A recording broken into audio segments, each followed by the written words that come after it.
Sin, kau minum air panas je, Sin. Tunggu.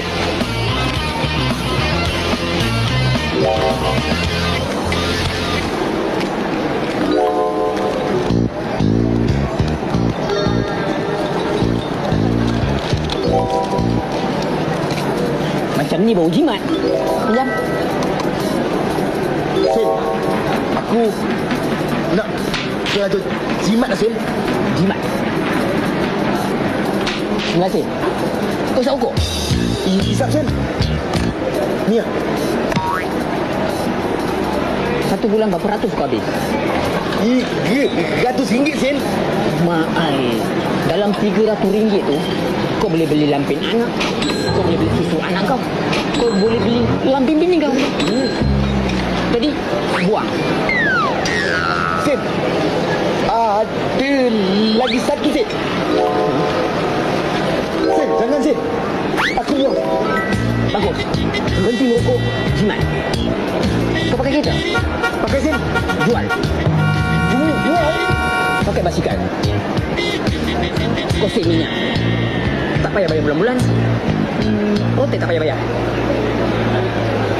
Kau pakai handset? Pakai, Sin. Jual kat aku. Aku beli 100.5. Ay, Sin, kau cakap 150. Kau bayar aku 50, apa ke benda ni? Hai, hilang gagak.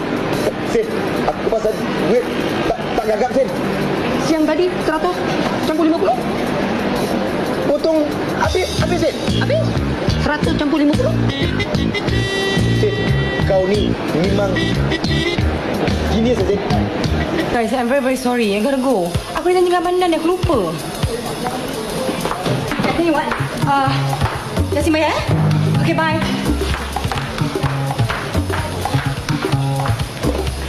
Waiter, bil. Belum makan lagi dah minta bil lah. I memang macam ni.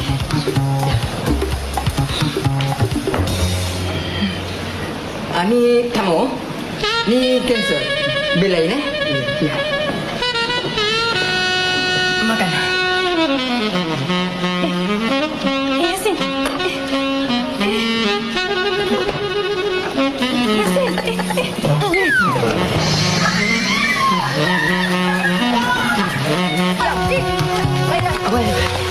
Ada orang tunggu Pak Pi dekat kedai kopi, tak tahu apa. Ini tak lain daripada mesyuarat yang rukun tetangga tadi. Kalau tak ada aku beri keputusan, tak jadi. Baik Pak Pi pergi. Nangis-nangis orang tunggu tu. Percaya tak? Pergi.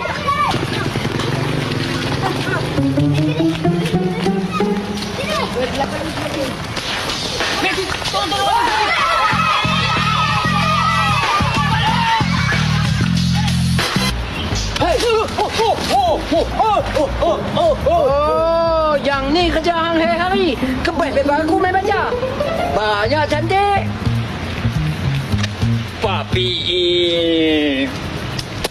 Makmum terkejut je. Tak baik tau. Tak baik. Yang kebet bebas aku main baca ni. Banyak baik. Papi. Tak elok baca paper banyak-banyak, Papi. Membazir. Kan elok kalau kita kongsi. Kongsi. Aku beli, hang baca. Kongsi. Last kali aku nanti bankruptcy. Di mana punya kaedah ambil kebaik ni?